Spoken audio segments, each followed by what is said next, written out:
Okay, Assalamualaikum dan salam sejahtera. So, bertemu kita lagi sekali dalam podcast Kejap Je. Alright, so hari ni kita nak cerita pasal buku TikTok mengenai personal branding versus business branding. So, hari ni kita ada tetamu kita iaitu Coach Ali. Saya nak terus start. Saya tak nak bagi Coach Ali kita bercakap. So, saya nak terus soalan yang mungkin agak kontroversi sikit. Okay, Coach Ali dah tulis buku ni kan? Ada ni nama beliau kat sini. Ali Imran Haizat. And sebelum ni pun ada buku, The Art of TikTok Marketing. Betul. Katanya terjual lebih 20,000 unit, betul? Betul. Tapi saya ada satu soalan. Okay. Soalannya adalah, kenapa followers Cik Ali macam sedikit, saya tak nak guna perkataan sendu, tapi lebih kurang lah. Lebih kurang lah. Macam betul. Saya tak perlu tulis buku pun, tapi itulah. So, kita nak tahu kenapa tu? Kenapa begitu? Alright. Kenapa followers sedikit lah kan? Followers sedikit berbanding biasanya orang kata tak walk the talk lah kan? Ya, betul. Buat buku pasal TikTok, tapi TikTok sendiri sendu. Betul. Kan? So jadi ini namanya kita untuk goals yang pertama lah. Untuk buku The Art of TikTok, goals dia adalah kita nak buktikan produk tu boleh berdiri dengan sendirinya. Maksudnya macam mana tu? Okay, produk itu maksudnya ilmu dalam buku tu boleh dipraktikkan oleh content creator di luar sana. Kita ni adalah orang yang tolong kumpulkan ilmu tu, tolong bedah ilmu tu. Faham? Sebab proses penulisan buku The Art of TikTok Marketing tu bukan ilmu saya semata-mata. Dia adalah hasil daripada saya interview lebih kurang daripada 20 content creator TikTok yang memang betul-betul membuat personal branding dan juga buat bisnes di TikTok. Jadi ilmu tu adalah boleh kata kesimpulan daripada hasil interview tu lah. Dan dalam buku tu sendiri pun ada tiga interviewer yang dimasukkan lah dalam buku tu. Antaranya Coach Bro Safwan sendiri. Baik. So jadi kita nak konsep dia mudah lah. Kita ni sebagai ladang lembu yang perah susu lembu. So orang yang tolong jual buku kita ni ibaratnya macam company Touch Lady, Good Day apa semua ni lah. Company susu lah. Sebut pasal susu. Saya dahaga. So mereka ni tak perlu pun ada ladang untuk jual susu. Betul. Jadi mereka ni tolong jual. So begitu jugalah dengan buku The Art of TikTok Marketing ni. Faham. Kalau perasan pun dalam buku tu tidak ada biodata penulis, tidak ada. Betul, tak ada. Tak ada gambar pun tak ada. Betul. Sebab ilmu tu ilmu yang untuk dikongsi bersama, bukan ilmu kita seorang. Itu goals untuk buku The Art of TikTok Marketing lah. Untuk buku Blueprint TikTok Marketing ini pula, kita memang mahu buat banyak kursus berkaitan TikTok. TikTok ni sendiri ada banyak dia punya cabang dia. Ada dari sudut strategi live, strategi ads, strategi personal branding, strategi produk itu sendiri dalam TikTok. Jadi dia ada banyak strategi affiliate, apa semua ada banyak. Jadi ini buku Blueprint TikTok Marketing ni adalah hasil gabungan 4 penulis. Dan 2 daripada kami ni ada certified TikTok shop punya sijil. Memang TikTok yang beri sijil ni. Jadi game dia sedikit berbeza. Jadi buku, tujang buku ini ditulis untuk jadikan modul untuk student-student kami semualah. Jadi sebab tu saya perlukan lagi 3 penulis untuk menguatkan lagi kredibiliti ilmu tu lah. Sebab dan lagi satu, saya sendiri, kita ni manusia biasa. Manusia ni tiada yang sempurna. Walaupun saya tidak mempunyai ramai followers, tapi untuk kerja-kerja menaikkan followers ataupun kerja-kerja menghasilkan konten yang berimpak tinggi ni sudah jadi makanan rutin saya untuk klien-klien saya. Untuk klien. Untuk klien-klien dah sudah biasa. Kita jadi orang belakang lah, orang kata. Dan lagi pun untuk personal defense lah. Tapi personal defense ni tak boleh lah dipakai begitu lama. Maksudnya saya sangat menghormati masa peribadi saya. Okey. Maksudnya kalau saya famous, susah ada lah. masa lah. Macam tu. Mungkin podcast ni pun takkan berlangsung. Tak berlangsung. Sebab banyak sangat peminat. Macam tu. Betul. Okay. Jadi kita memang orang kata apa, kalau boleh nak jadi orang belakang Orang lah. belakang, faham? Biarlah orang lain yang ke depan untuk tolong promotkan Buku buku ni. ni lah. Yes.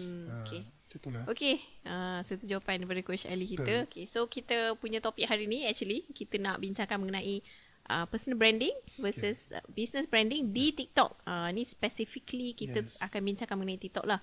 So rasanya first kali yang orang semua mungkin nak tahu is apa perbezaan dua benda tu lah kot. Sebab mungkin kalau saya sendiri mungkin kadang-kadang macam confused lah. Sebab sekarang ni macam tadi Coach Ali pun sendiri ada bagi tahu ada banyak sangat peluang untuk kita nak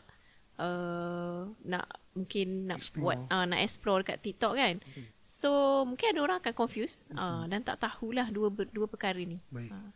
First kali dia punya mindset tu betul-betul berbeza. Content creator dan juga business ni sangat berbeza. Content creator boleh jadi dia tidak ada niat mahu buat bisnes. Content creator. Okay. Betul. Boleh jadi orang yang buat bisnes ni dia tak nak buat content pun. Betul. Contohlah, siapa kenal owner Skintific ataupun owner Tak kenal. The Raw tu kan? Owner The Raw kenal. Skincare, Owner Skintific tak kenal. Tak kenal kan? Tak kenal. Kita tak kenal. Tapi yang menghasilkan konten-konten tu adalah staffnya, Betul. adalah tim Tim ni. dia. Siapa owner Sketches? Tak tahu. Tak tahu. Dan begitu jugalah dengan produk-produk yang viral di TikTok. Kebanyakannya kita tak tahu siapa owner di sebaliknya. Yang special case sedikit lah content creator dan juga bisnes kan ramai. Tapi ni betul-betul special case. Dia memula daripada dunia content creator, kemudian dia keluarkan produk sendiri dan dia vice versa. Maksudnya orang beli sambal nyet tu kerana ramai. dia. Betul. Orang beli Skintific kerana produknya, Bukan kerana owner dia. bukan kerana online-nya. Jadi dia ada betul-betul mindset dia berbeza. Jika kita mahu jadi content creator, kita kena letak dalam mindset kita, kena buat video sebanyak mungkin dan dapat followers seramai mungkin, secepat mungkin. Supaya apa? Supaya kita boleh kenakan charge paid review. Mungkin pada asalnya kita just jadi affiliate produk-produk. Affiliate ni kita just dapat commission lah. Dapat commission daripada bergantung pada produk tu lah. Ada yang bagi 10%, ada yang bagi 20%. Dia bergantung pada produk tu sendiri dan juga brand. Berapa nak bagi. Dan kemudian content creator ni dia akan kenakan charge service review tu. Bayangkan dia boleh dapat produk secara percuma, malah dibayar lagi. Contoh macam Iman Kamil. Bolehlah tengok dia punya podcast apa semua kan. Dia pernah terima barang bernilai RM20,000. Iaitu TV, sebuah TV. Dapat TV. Itulah bentuk payment dia. Oh, dia dapat barang tu dia tak perlu bayar lah. Tak perlu bayar. Dia hanya review saja. Dan dia boleh jual balik sebab banyak sangat TV kat rumah dia. Boleh jual balik. Jadi itulah content creator. Content creator memang kena aktif buat video setiap hari. Ibaratnya dia dan video berpisah telah tiada. Lepas tu dia kena buang malu. Memang kalau pergi tengoklah pergi bazar yang mana buat kamera, buka kamera, cakap pakai mic apa semua tu, itu adalah game content creator. Jadi content creator memang kena naikkan personal branding. Jadi untuk business branding sangat berbeza. Business branding adalah dia yang mencari content creator. Content creator seramai mungkin. Skintific, berapa ramai orang review produknya. Jadi game dia sangat berbeza. Game dia mungkin dari sudut kita kena naikkan kualiti produk tu sendiri.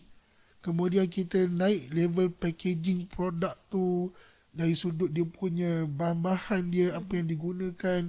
Kemudian of course customer service kena cekap. Kalau produk dapat lambat, produk dapat dalam keadaan tak elok apa semua, customer dah mula komplain. Jadi banyak sudut aspek yang dia kena lihat. Dia kena main ads, apa semua. So dia melibatkan ramai orang. Lebih ramai orang terlibat, lebih sukalah untuk kita menjalankan suatu perkara tu. Jadi business dengan content creator very different. Dia punya mindset dia. So personal branding tu adalah yang content creator tadilah kan. Betul. Business branding adalah business. Betul. So kedua-dua ni kalau kita tengok dari segi apa yang Coach Ali sebut tadi, dari segi maksudnya apa kita nak sebut macam jenis dia macam berbeza kan. Betul. Strategi dia pun berbeza. Strategi dia pun berbeza. Jika content creator, dia memang kena keep up with trend. Apa trend-trend semasa, dia kena kaji trend-trend semasa ni apa dia. Jika produk, dia kena kaji apa trend-trend pengguna. Trend pengguna. Okey. Macam contohnya skincare. Apa trend sekarang skincare? Oh, yelah, faham. Yang contoh yang saya perasan lah, first time tengok sunscreen boleh spray. Okey, tu first time lah saya tengok. So tu lah mungkin trend yang sekarang tengah berlegar lah di media sosial. Dan viral untuk setiap niche ni sangat berbeza. Boleh jadi content creator, contohnya saya sebut tadi Iman Kamil. Berapa ramai yang tak kenal Iman Kamil? Betul. Saya pernah kendalikan satu training TikTok. Masa tu saya saja je lah tanya soalan dalam keadaan lawak lah. Saya tanya, berapa ramai nak jadi famous macam Khairul Amin? Dia punya respon patutnya semua angkat lah. Lepas tu saya akan buat lawak macam apa, sebenarnya korang tak boleh pun jadi macam Khairul Amin. Macam tu lah. Tapi terkejutnya saya, tak ada siapa yang angkat tangan masa tu. Sebab dia tak kenal ke? Yes, tak kenal. Kerana audiens pada ketika itu Chinese, Indian. Dia orang tak kenal. Dia orang pandang sesama sendiri. Siapa Siapa Khairul Amin? Adalah beberapa orang tu pun orang Melayu yang angkat tangan. So bermaksud setiap perkara yang viral belum tentu semua orang boleh relate. Dia sangat berbeza dengan dulu tau. Kalau dulu semua orang boleh ingat video iklan raya Petronas. Betul. Iklan raya Petronas burung murai. Semua boleh ingat. Semua boleh ingat iklan raya Ali Bahnul jadi pemandu teksi. Semua boleh ingat. Tapi sekarang ni, tahun lepas, video raya apa yang viral? Saya tak tahu. Saya tak ingat. Jawapannya apa tak ada. Sebab sekarang ni, kalau dulu, hanya orang tertentu sahaja yang boleh buat video. Sekarang ni semua orang boleh buat video. Betul. Kalau dulu, mungkinlah orang pandang sangat tinggi pada kualiti video tu. Tapi sekarang, kualiti handphone yang cikai pun boleh pergi jauh. Betul. Video tu lebih tak nampak iklan, lebih tak berbau iklan, lagi banyak jualan. Berbanding video yang memang ada unsur-unsur iklan tu. Tapi still, video-video yang berunsur iklan ni perlu ada. Contoh, tak pernah ada juga. Ya, perlu ada. Contoh macam video ayam goreng McD. Ni untuk business branding. Okay. Ni untuk business branding lah.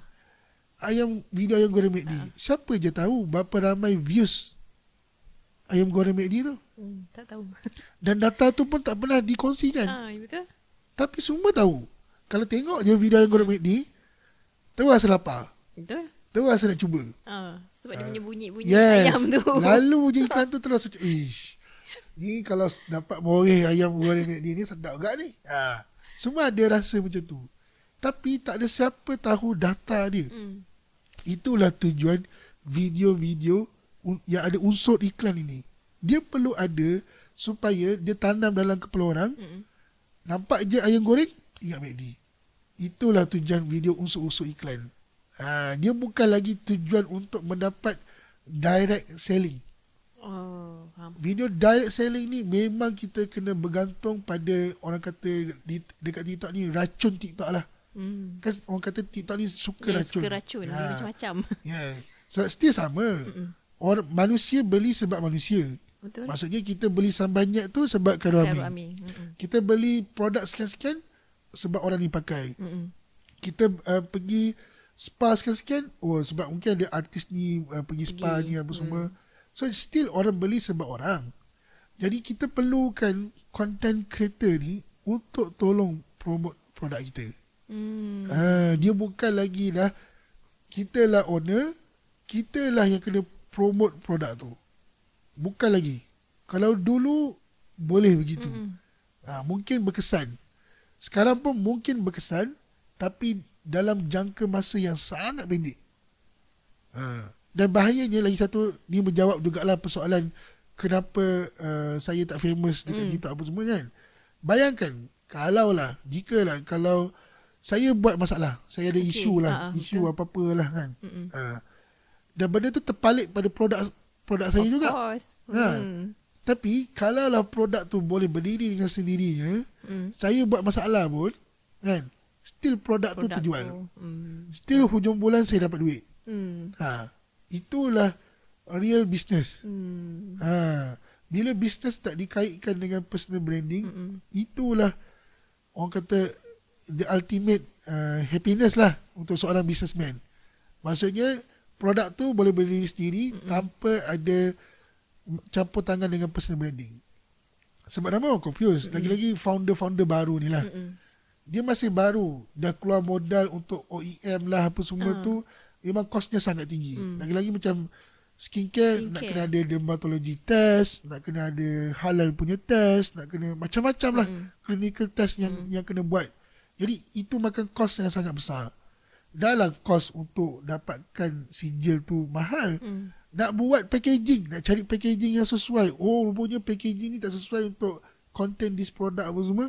Itu pun dah kos yang sangat tinggi. Belum masuk manpower. Manpower pun tinggi juga kosnya. Lepas tu nak promote, dia jam dekat promote. Siapa nak promote produk aku ni? Dan dia akan benda yang dia akan terlintas, baik aku guna personal brand aku sendiri. Betul. Untuk promote, untuk awal-awal. Kebanyakannya lah. Tapi yang dia tidak sedar, bila dia sendiri yang buat personal branding tu, promote produk tu, lama-kelamaan dia akan penat. Confirm akan penat.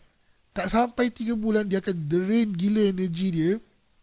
Dan lagi mengecewakan apabila tidak ada apa-apa result yang seperti yang dia impikan.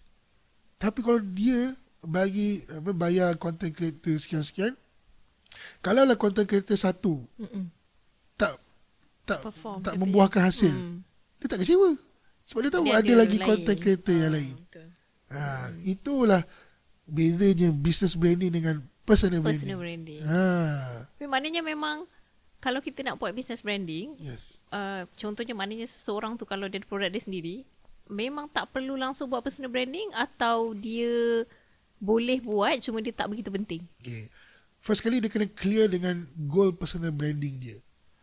Dia perlu buat personal branding untuk tarik orang yang betul. Content creator, dia punya personal branding dia tarik mass market. Contoh Ram Bakri, dia target mass market. Maksudnya ramai orang boleh relate dengan produk dia. Sebab tu bila orang macam Ram Bakri, kalau dia buat video yang betul-betul hard sell, dia betul-betul yang promote, views dia kurang sikit, dia punya engagement pun kurang sikit. Sebab nampak terlalu iklan, nampak terlalu promote. Kalau buat video yang lawak, yang bersahaja, orang boleh relate. So tu namanya mass market. Tapi untuk orang yang buat bisnes, masih nak perlu buat personal branding untuk tarik orang yang betul. Tarik orang yang betul ni macam contohnya pelabur. Kita punya partnership dengan siapa yang kita nak collaborate, dengan siapa yang kita nak kerjasama, dengan talent-talent lah. Talent. Bila personal branding power, macam contohnya saya sangat suka personal branding Tuan Nadir Delori. Kita pernah panggil dia dalam podcast ni. Tuan Nadir Delori memang sangat power dia punya personal branding. Sampaikan adalah segelintir staff-staffnya memang bekerja tu, memang gaji tu nombor 2. Yang pertama tu sebab nak bekerja bawah dia. Nak ada ilmu leadership, nak ada ilmu bisnes tu apa semua. So orang suka bekerja dengan orang yang macam ni. So itulah pentingnya personal branding untuk orang bisnes. Okay. So kita dah cerita panjang lebar juga. So sekarang ni nak tanya Coach Ali, orang yang buat bisnes ni maknanya memang wajib ke dia buat? Sebab kita ada banyak lagi platform lain, betul? Betul. Dia boleh letak billboard lah. Betul. Dia boleh pergi ke platform-platform lain. Betul. Tapi kenapa kena TikTok? Adakah wajib buat kat TikTok sekarang? Okay, kalau dia nak personal branding lah dekat TikTok. Yang pertama, banyaklah peluang-peluang yang dia boleh menceburui di TikTok ni. Yang pertama, of course, talent-talent muda. Banyak talent-talent muda yang berbakat, yang masih ada energi apa semua ni, memang ada di TikTok. Di TikTok. Yes. Yang kedua adalah networking. Networking sesama niche. Yang bestnya TikTok ni, dia sangat menggalakkan tiru basi. Tiru basi? Ini sebab apa tahu? Dia punya algoritma tu, dia boleh dictate apa yang kita suka tonton. Okay. Contohnya kalau kita suka tonton video review gadget. Okay. So banyaklah video-video review keluar. Gadget akan muncul di kita punya feed. Begitu juga kalau kita suka tengok barang-barang kosmetik. Sebab jangan terkejut, ada je orang tak kenal Skintific, Lero apa semua ni, ada je orang tak tahu. Mungkin dia tahu produk lain. Betul. Dan jika perasan brand-brand besar ni kurang berada di TikTok. Contohnya Nivea. Betul. SK2. Banyaklah produk-produk. Sedangkan mereka ni sebenarnya miss the opportunity untuk berkolaborasi bersama dengan market yang baru nak naik ni. Mungkin dia boleh learn a thing or two lah dengan brand-brand kecil ni, macam mana dia boleh begitu agresif grow. Mungkin dia boleh belajar. Dan yang ketiga, memang dari sudut konten apa semua tu, memang boleh ditiru basi. Memang TikTok dah tunjuk dah, kalau nak viral, buat video macam ni. Nak viral, buat video macam ni. Dan sebenarnya dia tidak ada blueprint yang tertentu pun. Ramai orang bedah, Khairul Amin dia berjaya sebab ada slogan What's up guys. Cubalah kita try. Kita try mula video kita, What's up guys. Ini kita try podcast kita, Hey what's up guys. Kalau kita try, belum tentu benda tu berjaya. Sebab Khairul Amin ni memang betul-betul unik tau. Dia punya case study, dia boleh kata 1 in a million lah. Kira dia bukan normal punya ni lah. Dia tidak boleh duplicate, tak boleh. Tak boleh. Dia tak boleh diilmukan pun. Macam tu lah. Mungkin dari sudut dia punya semangat buat konten, dia punya cara angle, shot, apa semua tu kita boleh tiru. Dan cara dia buat live pun kita boleh tiru. Tapi dari sudut strategi je, kita tak boleh tiru. Hampir mustahil lah. Kan tiba-tiba nak buka 3 kilang lah, apalah. Tu bahaya. Tu sangat bahaya. Kalau kita tiru sebiji, dia punya strategi dia sangat bahaya. Tapi kalau kita nak tiru dari sudut angle konten, dari sudut macam mana dia engage dengan audience, yang tu kita memang boleh tiru basi. Tak ada masalah. Cuma jangan tiru strategi bisnes dia lah. Sebab kita tak tahu siapa dia punya backup funder dia, apa semua kita tak tahu. Apa dia punya unfair advantage dia, kita tak tahu. Berapa ramai dari sudut gerak kerja tim dia macam mana, semua tu kita tak tahu. So kalau nak tirulah yang bagus, video apa semua. Ni jangan tiru dia punya business model lah. Business model dia boleh jadi tak sama dengan kita punya business model. Sebab saya pernah diberi kesempatan untuk masa tu jual produk Magic Blender. Jadi saya ni ditugaskan untuk kolaborasi bersama dengan yang memang rajin buat video-video memasak di TikTok. Antara yang saya ingat lah, saya collab dengan The Sister Project. Memang video dia sangat lawa dan konsisten. Setiap hari ada video 4. Video dia boleh kata level macam Bondenol punya video lah. Bondenol main kat YouTube kan. Dia main kat TikTok. Lepas tu saya tanyalah macam mana proses dia buat video apa semua, macam mana dapat klien apa semua. Tapi still dia lagi lama buat video daripada Khairul Amin. Lagi dulu lah. Tapi still tak dapat yang sama lah. Tak dapat sama. Impact yang sama macam Khairul Amin. Sebab tu saya kata Khairul Amin ni memang special lah. Special dia punya case study tu very rare. Dia sangat suka untuk kita tiba-tiba nak buat kelas How to be viral like Khairul Amin. Even Khairul Amin pun tak buat kelas How to be like me. Tak ada pun. Bagi saya sebab dia nak kata laki tak boleh lah, tak aci lah nak kata laki. Tapi dia very rare lah. Dia punya special case tu very rare. Kita tak boleh nak samakan diri kita dengan dia. Itulah. Faham. Okay. So kalau kita cerita branding dekat TikTok kan, kita dah tadi Coach Ali cerita tu macam apa yang maknanya kenapa di TikTok, apa peluang yang you boleh explore. Betul. Tapi ada ke kita kata macam cabaran atau trap di TikTok ni kalau you buat branding di TikTok? Baik. Di TikTok ni sebabkan dia beri peluang untuk semua mudah untuk grow lah. Jadi dia punya rules tu agak ketat. Betul. Lagi-lagi untuk berjual buku ni dia tak mudah. Bukan semua orang boleh jual buku. Ini sebabnya di platform-platform e-commerce yang lain banyak jual buku-buku palsu, buku-buku reprint. Macam contohnya buku-buku Mak Saleh kan mahal. Jadi dia tolong printkan balik. Adalah kadang-kadang tersalah font lah, apa benda lah. So jadi dia jual yang sedikit murah. Dan sebenarnya TikTok dia nak macam mengharamkan jual e-book lah di TikTok. Sebabnya Shopee ada yang jual sampai 50 sen, RM1 so dia nak tak nak ke situ lah. Banyak lagi lah restriction. Tak boleh buat video sambil memandu. Tak boleh ada macam contohnya kita share awareness pasal Gaza, ada meletup, ada kena tembak apa semua tu dia tak kasih. Benda yang terlalu ekstrim lah dia tak kasih. Dan apatah lagi kalau kita buat video ads, kita run iklan. Sebab saya pernah jaga beberapa klien klinik, memang ketat, sangat ketat. Klinik memang sebab betul. Klinik ke atau sebab adalah isu-isu bukan isu, dia macam kan kadang-kadang ada private parts. Walaupun kita tunjuk dalam diagram ke apa ke, dia memang dia tetap tak boleh lah. Walaupun bukan orang sebenar kan. Bukan orang sebenar, memang tak bagi. Tapi kreatif lah. Kalau tengok kat TikTok ni kreatif. Ada kadang-kadang guna terbikai lah. Ada yang guna mata tu, dia guna telur. Pandai lah. Dia orang ni berlapik lah kan. Pandai lah. Cuma komen saya satu je lah, TikTok ni agak select sikit lah. Select sikit lah. Sebab yelah nombor WhatsApp tak boleh bubuh. Betul. Kena ban.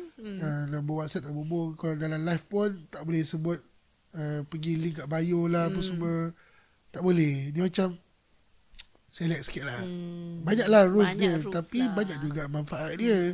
Maksudnya dia bagi dari sudut user friendly tu, TikTok lagi user friendly berbanding Meta apa semua ni. Dia lagi user friendly. Dari segi customer experience ke macam mana? Maksudnya membeli dari sudut interface macam nak tekan ads apa semua tu, dia lebih direct. Dia lebih direct, lebih mudah. Dia macam tak perlu pergi kelas pun dah tahu dah. Macam tu lah. Dia boleh godek-godek sendiri lah. Meta saya rasa kena pergi ads, kena pergi kelas kan. Baru boleh tahu nak tekan. Kalau TikTok ni tak perlu pun tak apa. Tak perlulah. Dia macam Canva lah. Dia macam Canva. Dia semua orang boleh pakai. Dia bukan rocket science lah orang kata. Betul. Bukan rocket science. Macam CapCut dengan Premiere Pro kan. Siapa yang dah biasa pakai Premiere Pro, dia akan biasa gila pakai CapCut. Tapi siapa yang dah biasa pakai CapCut, dia nak pergi ke Premiere Pro tu, dia macam kekok sikit. Macam tu lah. CapCut, dia macam tu lah. Dia kawan-kawan ni lah. Dia lebih mudah lah. Dia mudah lah. Okay.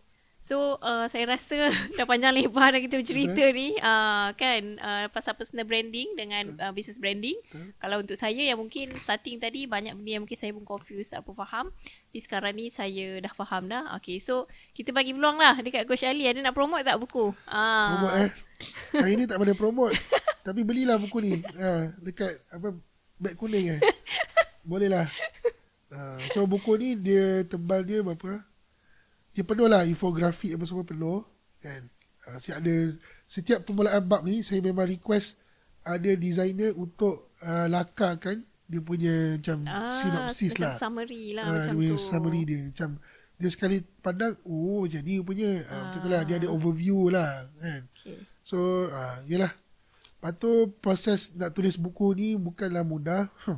Saya kena zoom hampir setiap hari. Setiap malam bersama penulis-penulis ni yang lain. Untuk tulis buku tulis buku ni lah. Dan sebenarnya buku ni diterbitkan kerana macam contohnya coach Cikgu Ana dengan Cikgu Afira ni mereka merupakan HRDC trainer. Dan yurannya bukanlah murah. Nak ambil betul. private coaching tu mungkin paling